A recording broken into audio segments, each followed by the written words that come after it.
సుమన్ గురు YouTube ఛానల్కి స్వాగతం. Dear followers, మనం ఏపీపీఎస్సి మరియు టీజీపీఎస్సి గ్రూప్ 1 ప్రిలిమ్స్కు తర్వాత గ్రూప్ 2కి ఉపయోగపడే విధంగా ఇక్కడ మనం మోడర్న్ ఇండియన్ హిస్టరీ తీసుకొని మోడర్న్ ఇండియన్ హిస్టరీలో Indian governor generals and viceroy's అన్న కాన్సెప్ట్ నుంచి మనం బిట్స్ని ప్రాక్టీస్ చేస్తున్నాం.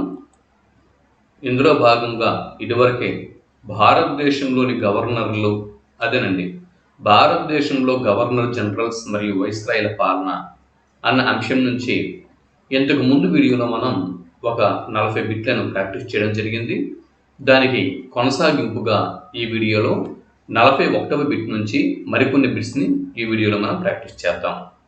ఆలస్యం చేయకుండా మనం ఇంకా కంటెంట్ ప్రారంభించేద్దాం.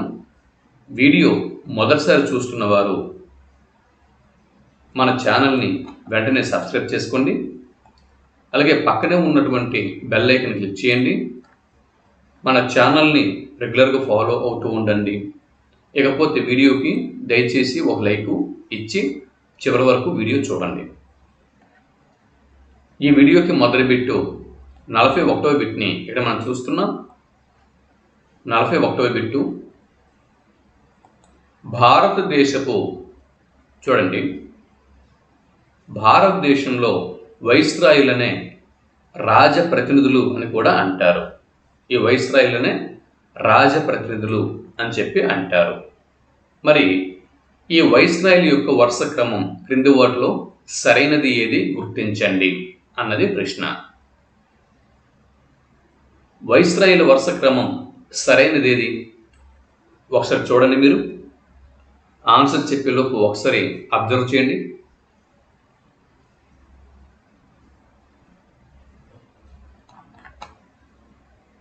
జవాబు ఆప్షన్ 1.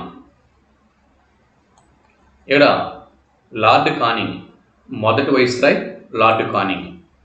లార్డ్ కానింగ్ తర్వాత viceroy Lord Elgin. Lord Elgin తర్వాత వైస్రాయ్ సర్ జాన్ లారెన్స్.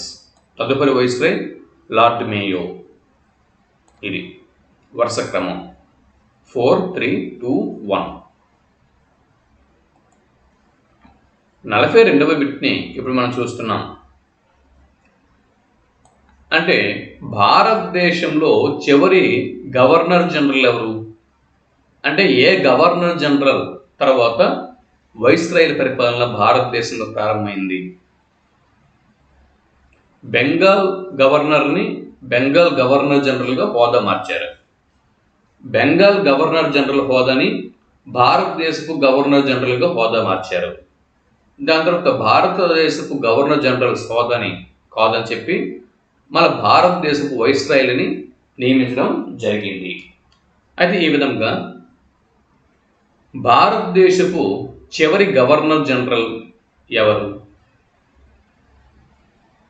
ఏ గవర్నర్ జనరల్ తర్వాత భారతదేశపు వైస్రాయ్ల పాలన ప్రారంభమైంది? జవాబు option 1 Lord Canning. Lord Canning సరైనటువంటి జవాబు. లార్డ్ కానింగ్ ఎవరైతే ఉన్నారో అతడే చివరి గవర్నర్ జనరల్ మరియు మొదటి వైస్రాయ్. లార్డ్ కానింగ్ అన్నతుడు భారతదేశానికి చివరి గవర్నర్ జనరల్ మరియు మొదటి వైస్రాయ్ అనే విషయం ఇక్కడ మనం గుర్తుపెట్టుకోవాల్సి ఉంటుంది. భారతదేశపు చివరి గవర్నర్ జనరల్ మరియు మొదటి వైస్రాయ్ లార్డ్ కానింగ్. 43వ బిట్ని ఇప్పుడు మనం చూస్తున్నాం. Bit number 43. 1856 నుంచి 1862 వరకు భారతదేశపు వైస్రాయ్ క్రింది వారిలో ఎవరు? 1856 నుంచి 1862 వరకు భారతదేశపు వైస్రాయ్ క్రింది వారిలో ఎవరు? జవాబు ఆప్షన్ 1 లార్డ్ కానింగ్ సరైనటువంటి జవాబు. 44వ బిట్టు స్కాలర్షిప్ విధాన రూపకర్త అని ఏ వైస్రాయ్ని పేర్కొంటారు? ప్రశ్న మరోసారి, స్కాలర్షిప్ విధాన రూపకర్త అని ఏ వైస్రాయ్ని పేర్కొంటారు? Option 1 Lord Canning, option 2 sir John Lawrence, option 3 Lord Dalhousie, option 4 Lord Hardinge. సరైన ఆప్షన్ని గుర్తించండి. జవాబు ఆప్షన్ 2 సర్ జాన్ లారెన్స్ సరైనటువంటి జవాబు. 45వ బిట్టు, 1871వ సంవత్సరంలో భారతదేశంలో మొదటి జనాభా లెక్కల సేకరణ జరిగింది. ఇక్కడ 2 బిట్లు ఉన్నాయండి. భారతదేశంలో మొదటి జనాభా లెక్కల సేకరణ జరిగిన సంవత్సరం అని బిట్ అడిగితే 1871వ సంవత్సరం అని జవాబు గుర్తించాల్సి ఉంటుంది. ఇది మొదటి బిట్టు. రెండవ బిట్టు, 1871లో జనాభా లెక్కల అంటే భారతదేశంలో మొదటి జనాభా లెక్కల సేకరణ జరిగినప్పుడు భారతదేశపు వైస్రాయ్ ఎవరు? Option 1 lord Mayo, option 2 sir John Lawrence, option 3 lord Elgin, option 4 lord Canning. వీటిలో సరైన సమాధానం ఏది?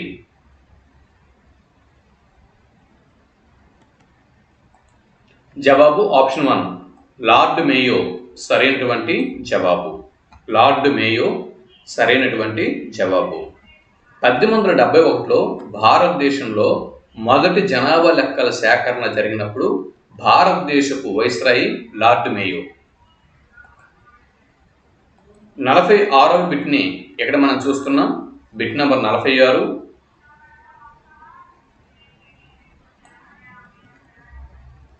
1872లో ఇండియన్ ఎవిడెన్స్ యాక్ట్ అనేది రూపొందించారు. ఇది ఒక బిట్. ఇండియన్ ఎవిడెన్స్ యాక్ట్ ఎప్పుడు రూపొందించారు? 1872వ సంవత్సరంలో. 1872వ సంవత్సరంలో ఇండియన్ ఎవిడెన్స్ యాక్ట్ అనేది రూపొందించారు. అప్పుడు భారతదేశపు వైస్రాయ్ ఎవరు?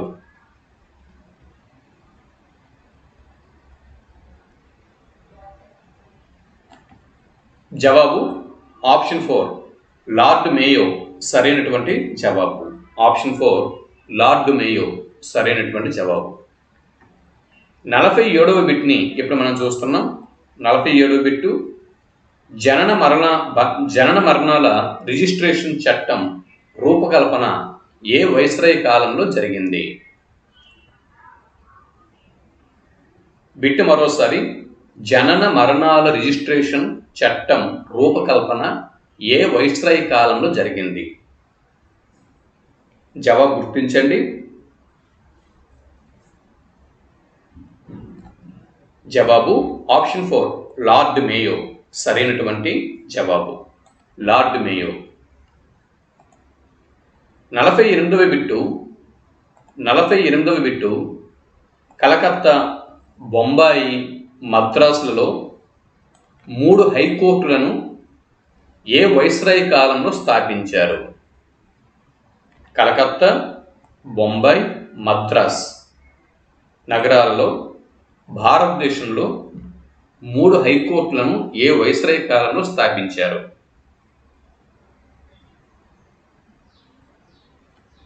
జవాబు ఆప్షన్ 3 లార్డ్ కానింగ్ సరైనటువంటి జవాబు.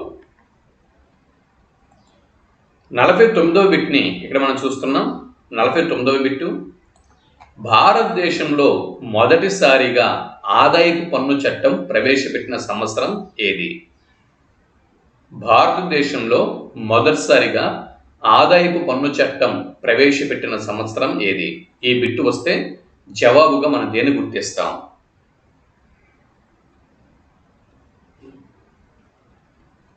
జవాబు ఆప్షన్ 3 1860వ సంవత్సరం.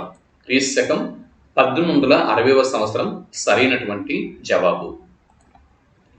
బిట్ నంబర్ 50, క్రింది వాటిలో అసత్య ప్రవచనంని గుర్తించండి. అంటే రాంగ్ స్టేట్మెంట్ని గుర్తించండి. ఆప్షన్ 1 భారతదేశంలో మొదటిసారి ఆదాయపు పన్ను చట్టంను ప్రవేశపెట్టిన వారు జేమ్స్ విల్సన్. ఆప్షన్ 2 భారతదేశంలో మొదటిసారి ఆదాయపు పన్ను చట్టంను ప్రవేశపెట్టినప్పుడు viceroy Lord Mayo. Option 3 lord Elgin కాలంలో వహాబీ ఉద్యమం ప్రారంభమైంది. ఆప్షన్ 4 సర్ జాన్ లారెన్స్ కాలంలో భారతదేశానికి యూరప్తో టెలిగ్రాఫిక్ కమ్యూనికేషన్ వ్యవస్థ అనుసంధానింపబడింది. ఈ 4 స్టేట్మెంట్లు ఉన్నాయి.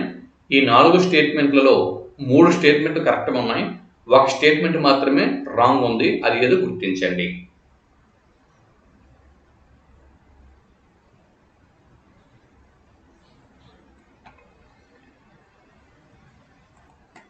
యాభైవ బిట్టు చూడండి. ఆప్షన్ 2 ఇది రాంగ్ స్టేట్మెంట్. ఇది రాంగ్ స్టేట్మెంట్.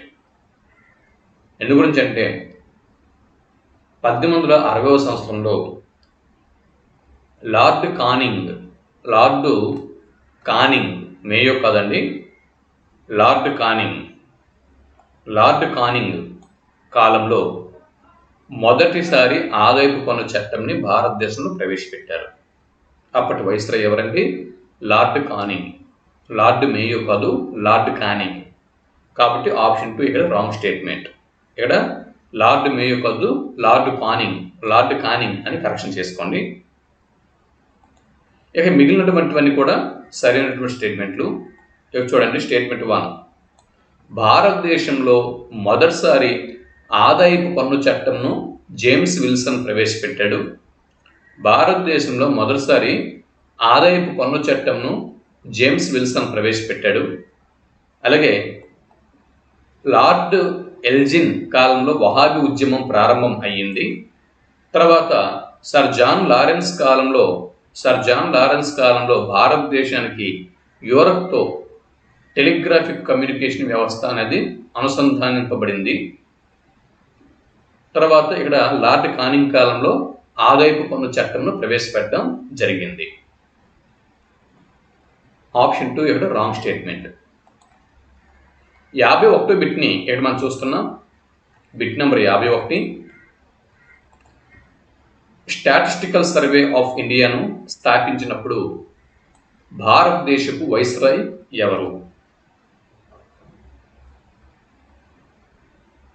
ఆన్సర్ చేయండి. స్టాటిస్టికల్ సర్వే ఆఫ్ ఇండియాను స్థాపించినప్పుడు భారతదేశపు వైస్రాయ్ ఎవరు? జవాబు ఆప్షన్ 4 లార్డ్ మేయో. సరైనటువంటి జవాబు లార్డ్ మేయో. 52వ బిట్ని ఇక్కడ మనం చూస్తున్నాం. 52వ బిట్టు. ఏ వైస్రాయ్ కాలంలో బ్రిటిష్ యువరాజు ఎడిన్ బరో భారతదేశపు పర్యటన జరిగింది?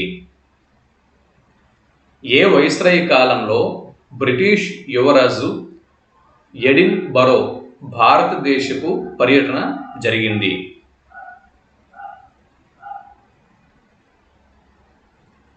జవాబు ఆప్షన్ 4 లార్డ్ మేయో కాలంలో బ్రిటిష్ యువరాజు ఎడిన్ బరో భారతదేశంలో పర్యటన చేశారు. 53వ bit. Father of local self government అని ఏ వైస్రాయ్ని పేర్కొంటారు? స్థానిక సంస్థల పితామహుడు అని చెప్పి ఏ వైస్రాయ్ని పేర్కొంటారు? Father of the local self governments అని ఏ వైస్రాయ్ని పేర్కొంటారు?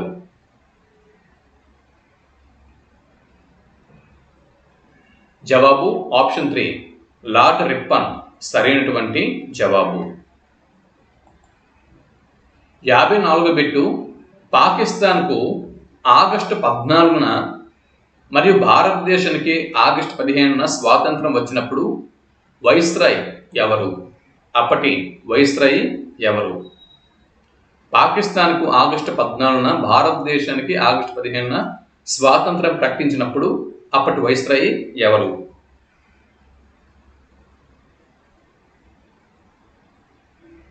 జవాబు ఆప్షన్ 4 లార్డ్ మౌంట్ బాటన్ సరైనటువంటి జవాబు. Lord mount బాటన్. 55వ బిట్ని ఇక్కడ మనం చూస్తున్నాం. Bit number 55. 1946వ సంవత్సరంలో ముస్లిం లీగ్ ప్రత్యక్ష కార్యాచరణ దినం పాటించింది. ఇక్కడ చూడండి, 1946లో ముస్లిం లీగ్ ప్రత్యక్ష కార్యాచరణ దినం, ఇదొక బిట్టు. ముస్లిం లీగ్ ప్రత్యక్ష కార్యాచరణ దినం పాటించిన సంవత్సరం 1946, ఇదొక బిట్టు.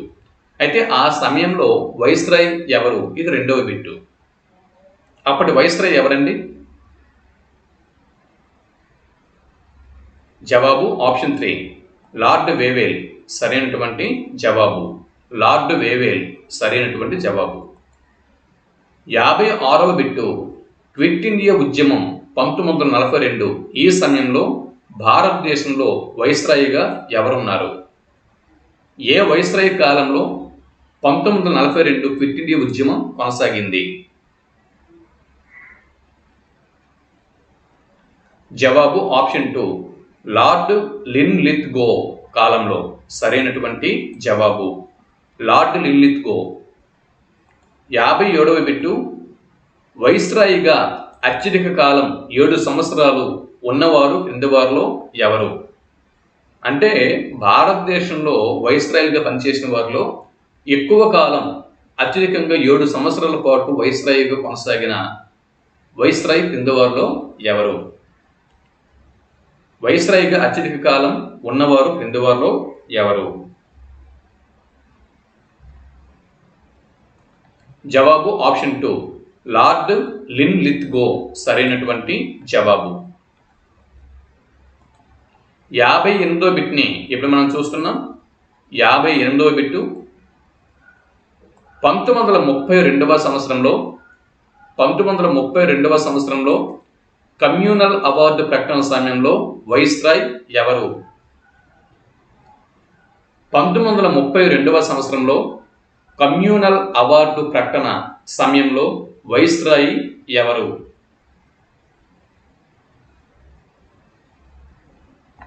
జవాబు ఆప్షన్ 1 లార్డ్ వెల్లింగ్టన్ సరైనటువంటి జవాబు. డెహ్రాడూన్లో జాతీయ సైనిక అకాడమీ ఏర్పాటు సమయంలో వైస్రాయ్ ఎవరు? జాతీయ సైనిక అకాడమీ ఏర్పాటు డెహ్రాడూన్లో జరిగింది, ఇదొక బిట్టు. ఈ సమయంలో వైస్రాయ్ ఎవరు? ఇది రెండవ బిట్టు. జవాబు అప్పటి వైస్రాయ్ లార్డ్ వెల్లింగ్టన్ సరైనటువంటి జవాబు. Lord Wellington. Bit number 60. భారతదేశం నుంచి బర్మా విడిపోయిన కాలం ఏది? భారతదేశం నుంచి బర్మా అంటే ఇప్పుడున్నటువంటి మయన్మార్ విడిపోయిన కాలం ఏది? జవాబు ఆప్షన్ 3 1937వ సంవత్సరం సరైనటువంటి జవాబు. భారతదేశం నుంచి బర్మా విడిపోయిన కాలం 1937, అంటే భారతదేశానికి స్వతంత్రం రావడానికి సరిగ్గా 10 సంవత్సరాల ముందు బర్మా భారతదేశం నుంచి విడిపోయింది.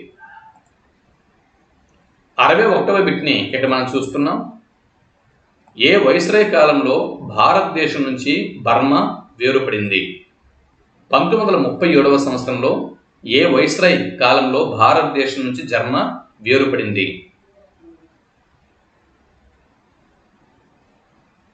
జవాబు ఆప్షన్ 1 లార్డ్ వెల్లింగ్టన్ సరైనటువంటి జవాబు. లార్డ్ వెల్లింగ్టన్ కాలంలో భారతదేశం నుంచి బర్మా వేరుపడింది. 62వ బిట్ని ఇప్పుడు మనం చూస్తున్నాం. Bit number 62. 1936వ సంవత్సరంలో భారత కిసాన్ సభ ఏర్పడింది. ఇది ఒక బిట్టు. భారత కిసాన్ సభ ఎప్పుడు ఏర్పడింది?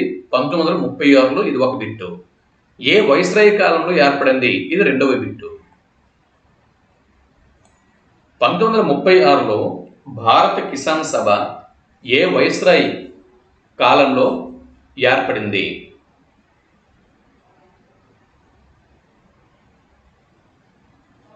జవాబు చెప్పేస్తున్నా. ఆప్షన్ 1 లార్డ్ వెల్లింగ్టన్ సరైనటువంటి జవాబు.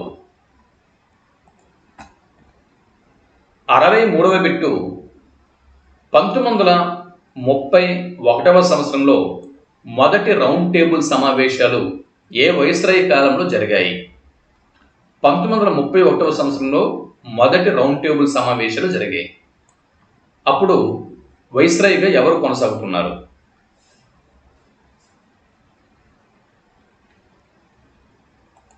జవాబు చెప్పేస్తున్నా.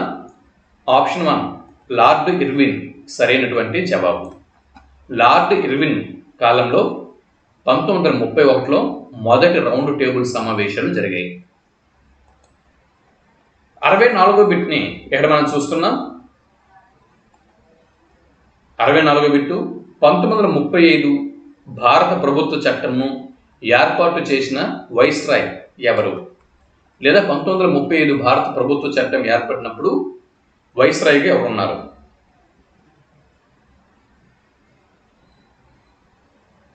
జవాబు ఆప్షన్ 3 లార్డ్ వెల్లింగ్టన్ సరైనటువంటి జవాబు. 65వ బిట్టు గాంధీ ఇర్విన్ ఒప్పందం జరిగిన కాలం ఏది? గాంధీ ఇర్విన్ ఒప్పందం జరిగిన కాలం క్రింది వాటిలో ఏది?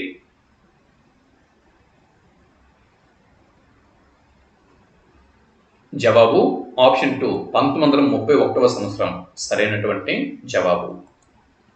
66వ బిట్టు ఇక్కడ మనం చూడొచ్చు. 1927వ సంవత్సరంలో సైమన్ కమిషన్ను నియమించిన వైస్రాయ్ ఎవరు?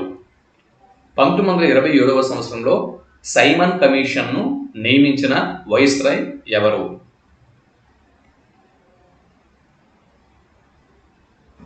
జవాబు ఆప్షన్ 1 లార్డ్ ఇర్విన్ సరైనటువంటి జవాబు.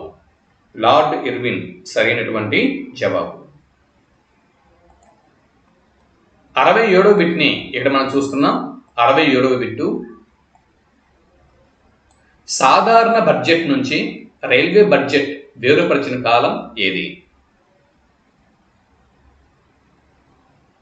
సాధారణ బడ్జెట్ నుంచి రైల్వే బడ్జెట్ని వేరుపరిచిన కాలం క్రింది వాటిలో ఏది? జవాబు ఆప్షన్ 2 1921వ సంవత్సరం సరైనటువంటి జవాబు. 68వ బిట్ని ఇక్కడ మనం చూస్తున్నాం. సాధారణ బడ్జెట్ నుంచి రైల్వే బడ్జెట్ను వేరుపరిచిన వైస్రాయ్ ఎవరు?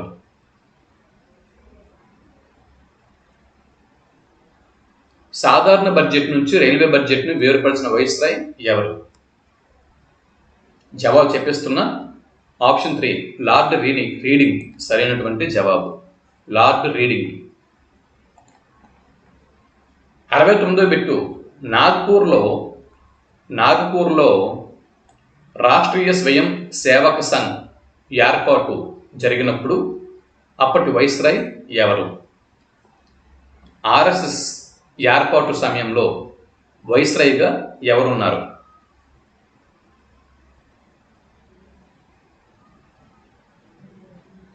జవాబు ఆప్షన్ 3 లార్డ్ రీడింగ్ సరైనటువంటి జవాబు. Lord reading. ఇకపోతే 70వ బిట్ని ఇక్కడ మనం చూస్తున్నాం. బిట్ నెంబర్ 70 బెనారస్ హిందూ విశ్వవిద్యాలయం స్థాపన ఎప్పుడు జరిగింది? ఇక్కడ 2 బిట్లు ఉన్నాయి చూడండి. బెనారస్ హిందూ విశ్వవిద్యాలయ స్థాపన 1916వ సంవత్సరంలో జరిగింది. అప్పటి వైస్రాయ్ ఎవరు? ఇది 2వ బిట్టు. ఇక్కడ రెండు బిట్లు మీరు గుర్తుపెట్టుకోవలసి ఉంటుంది. బెనారస్ హిందూ విశ్వవిద్యాలయ స్థాపన 1916లో జరిగింది. అప్పటి వైస్రాయ్ ఎవరండి? జవాబు లార్డ్ హర్డిన్స్ సరైనటువంటి జవాబు. లార్డ్ హర్డిన్స్. 71వ బిట్ని ఇక్కడ మనం చూస్తున్నాం. 71వ బిట్టు 1906లో ముస్లిం లీగ్ స్థాపన జరిగింది. 1906వ సంవత్సరంలో ముస్లిం లీగ్ స్థాపన జరిగింది. ఇది ఒక బిట్టు. అప్పటి వైస్రాయ్ ఎవరు? ఇది 2వ బిట్టు. 1906లో ముస్లిం లీగ్ స్థాపన జరిగినప్పుడు అప్పటి వైస్రాయ్ ఎవరు? జవాబు ఆప్షన్ 4 లార్డ్ మింటో సరైనటువంటి జవాబు. 72వ బిట్ని ఇక్కడ మనం చూస్తున్నాం. 72వ బిట్టు, భారత జాతీయ కాంగ్రెస్ స్థాపన 1885 డిసెంబర్ 28వ తేదీన జరిగింది. 1885వ సంవత్సరంలో 1885వ సంవత్సరంలో డిసెంబర్ 28న ఇక్కడ భారత జాతీయ కాంగ్రెస్ స్థాపన జరిగింది. అప్పటి వైస్రాయ్ ఎవరు?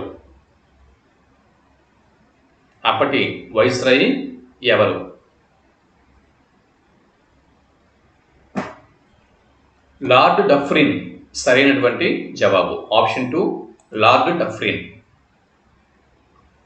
ఇండియన్ నేషనల్ కాంగ్రెస్ ఆవిర్భావం సమయంలో వైస్రాయ్గా లార్డ్ డఫ్రిన్ ఉన్నారు. 73వ బిట్ని ఇక్కడ మనం చూస్తున్నాం. 73వ bit, friend of the farmers రైతు బాంధవుడు అని పేరుగాంచిన వైస్రాయ్ ఎవరు? ఫ్రెండ్ ఆఫ్ ద ఫార్మర్స్ లేదా రైతు బాంధవుడుగా పేరుగాంచిన వైస్రాయ్ క్రింది వారిలో ఎవరు? జవాబు ఆప్షన్ 3 లార్డ్ కర్జన్ సరైనటువంటి జవాబు. 74వ bit, the problems of the earth గ్రంథ రచయిత ఎవరు? The problems of the earth గ్రంథ రచయిత ఎవరు?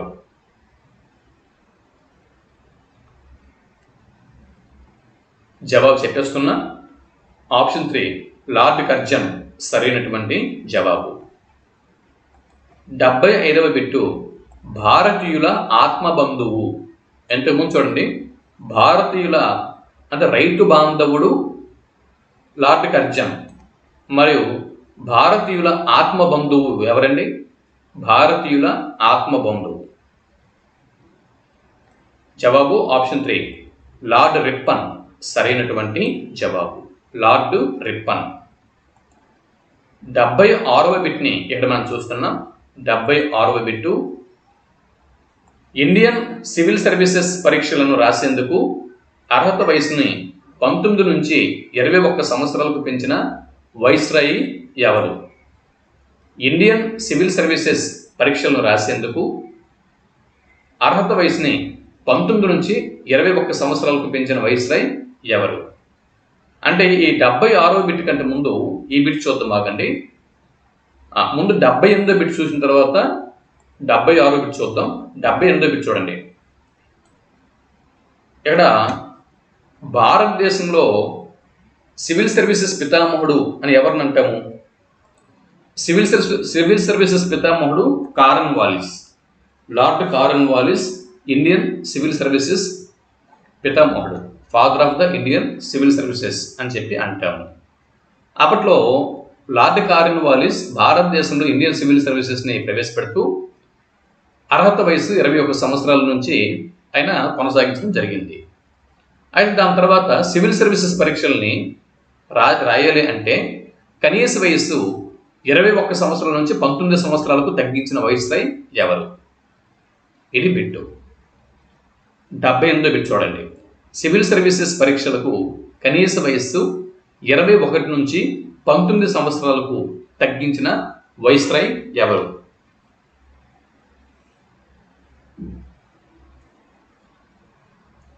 జవాబు చెప్పేస్తున్నా. జవాబు ఆప్షన్ 2 లార్డ్ లిట్టన్ సరైనటువంటి జవాబు. కారన్ వాలిస్ సివిల్ సర్వీసెస్ ఎగ్జామ్స్ రాసేందుకు కనీస వయస్సు 21 సంవత్సరాలుగా నిర్ణయిస్తే లార్డ్ లిట్టన్ దాన్ని 21 నుంచి 19 సంవత్సరాలకు తగ్గించాడు. అయితే దాని తర్వాత ఇక్కడ మనం చూడండి 76వ బిట్ మీరు చూడండి. అయితే దాని తర్వాత వచ్చినటువంటి ఏ వైస్రాయ్ ఇండియన్ సివిల్ సర్వీసెస్ పరీక్షలను రాసేందుకు కనీస అర్హత వయసుని మళ్ళీ 19 నుంచి 21 సంవత్సరాలకు పెంచాడు. అది మరో బిట్టు. కారన్ వాలిస్ ఆయన 21 సంవత్సరాలు కనీస వయసు పెట్టాడు. దాని తర్వాత లార్డ్ లిట్టన్ 21 నుంచి 19 సంవత్సరాలు తగ్గించాడు. తర్వాత మళ్ళీ ఏ వైస్రాయి సివిల్ సర్వీసెస్ పరీక్షలు రాసేందుకు కనీస వయసుని మళ్ళీ 19 నుంచి 21 సంవత్సరాలకు పెంచాడు? అది బిట్టు.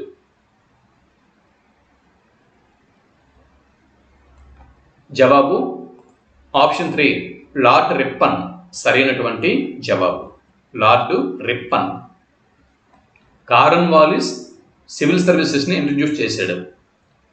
తర్వాత వయసుని 19 సంవత్సరాలు తగ్గించాడు లార్డ్ లిట్టన్. మళ్ళీ కనీస వయసుని 19 నుంచి 21 సంవత్సరాలు మళ్ళీ పెంచిన వాడు లార్డ్ రిప్పన్. 77వ బిట్ చూడండి. ఇక్కడ 77వ బిట్టు. మొదటిసారి ఖచ్చితమైన జనాభా గణన దేశంలో 1881వ సంవత్సరంలో జరిగింది. ఖచ్చితమైన జనగణన, ఖచ్చితమైనటువంటి జనగణన 1881లో జరిగింది. అంతకుముందు కూడా జనగణన జరిగింది. మీరు చూడొచ్చు, ఖచ్చితమైనటువంటి జనగణన 1881లో జరిగింది. ఎంతకుముందు ఏం చెప్పుకున్నాం జనగణన గురించి? చూడండి,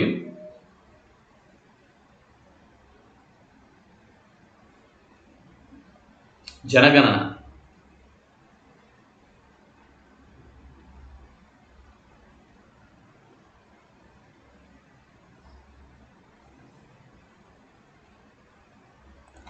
చూడండి 1871వ సంవత్సరంలో జరిగింది. 1871వ సంవత్సరంలో భారతదేశంలో జనగణన అనేది జరిగింది. అప్పటి viceroy Lord Mayo. Lord Mayo కాలంలో మొట్టమొదటిసారి భారతదేశంలో జనాభా లెక్కల సేకరణ జరిగింది. ఇంతకుముందు చెప్పుకున్నాం, ఇది బాగా గుర్తుపెట్టుకోండి. ఎప్పుడండి? 1871లో లార్డ్ మేయో కాలంలో. ఇప్పుడు మళ్ళీ ఇక్కడ రండి, 77 బిట్లో రండి.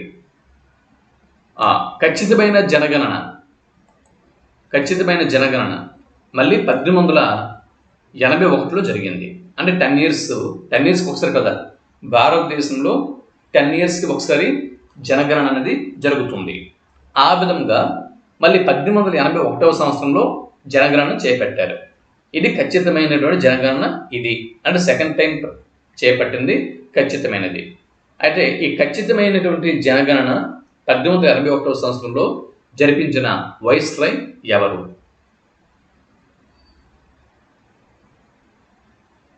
జవాబు ఆప్షన్ 3 లార్డ్ రిప్పన్ సరైనటువంటి జవాబు.